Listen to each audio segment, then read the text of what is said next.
دوستو اس وقت ہم موجود ہیں کلا کوٹ قلعہ مکلی کی یادگار مسجد پر، جو اسلامی دور کی ایک یادگار دکھائی دیتی ہے۔ اسے تغلق شاہ جام جونو دوم ولد صدر الدین جام سکندر نے مرمت کروایا، یہاں رہائش پذیر ہوئے۔ اس قلعے کی مسجد کی مرمت مغل گورنر تغرل بیگ نے بھی کروائی۔ اسی نسبت سے اس جگہ کو تغرل آباد بھی پکارا جانے لگا۔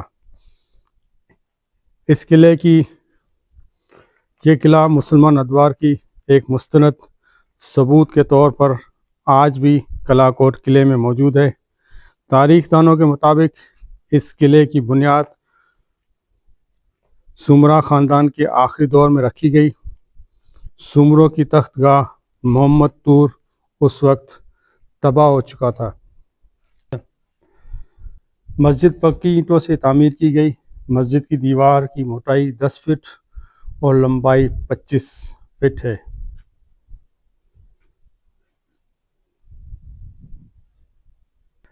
مسجد کے محراب کے کونوں پر سرخ رنگ کے پتھر لگے ہوئے ہیں، جن پر انتہائی خوبصورت گلکاری کی گئی ہے۔ مسجد کی دیواروں کے نچلے حصے پر بعد میں نیلے رنگ کی اینٹیں لگائی گئیں، جو اس وقت بھی مسجد میں کہیں کہیں دکھائی دیتی ہیں۔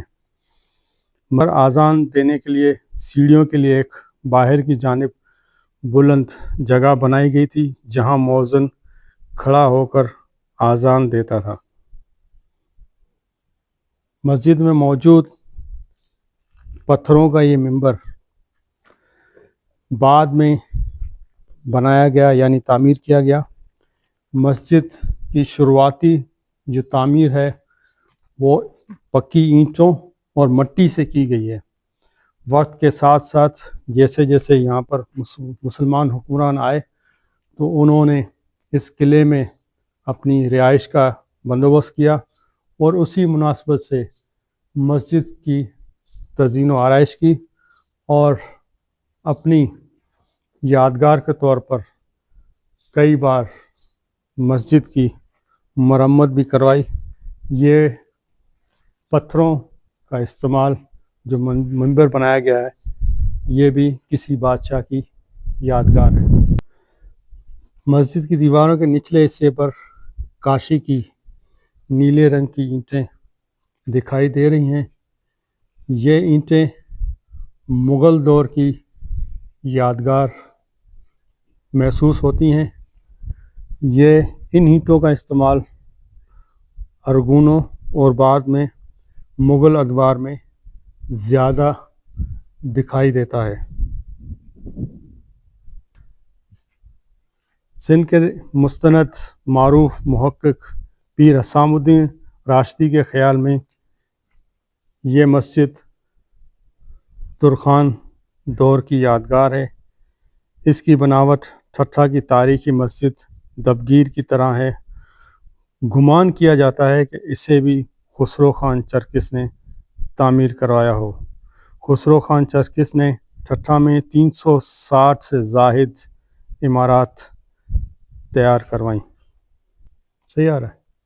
سندھ کے معروف محقق اشتیاق انصاری اپنی کتاب سندھ کے کوٹ اور قلعے 1 میں لکھتے ہیں کہ یہ مسجد مغل دور کی یادگار ہے۔ مسجد کے سامنے ہی یہ ایک بہت بڑا تالاب موجود ہے، جو پانی کو ذخیرہ کرنے کے لیے بنایا گیا تھا۔ وہ سامنے سیڑھیوں کے آثار بھی دکھائی دے رہے ہیں جو تالاب کے نیچے جاتے تھے۔ قلعے کے اندر اس طرح کے اور بھی چھوٹے بڑے تالاب موجود ہیں۔ قلعے کی 3 جانب تاریخ میں دریائے سندھ کا بہاؤ تھا۔ 3 جانب اس قلعے میں پانی یعنی دریا بہتا تھا، اور ایک جانب سے اس قلعے کا دیوار تھی جو پہاڑی پر تھی۔ اسی وجہ سے اس قلعے کو انتہائی مضبوط اور ناقابل تسخیر سمجھا جاتا تھا۔